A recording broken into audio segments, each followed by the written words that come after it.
इचलकरंजी येथील या आंदोलनात महिलांसह नागरिकांनी मोठ्या संख्येने सहभाग नोंदवला। गेल्या काही दिवसांपासून प्रभागात पाणीपुरवठा अत्यंत कमी प्रमाणात होत असल्यामुळे नागरिकांना मोठ्या अडचणीचा सामना करावा लागत आहे।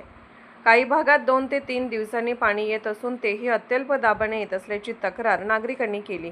यामुळे दैनंदिन जीवन विस्कळीत झाले आहे। या पार्श्वभूमीवर संतप्त नागरिकांनी स्थानिक प्रशासनाविरोधात घोषणाबाजी करत आंदोलन केले।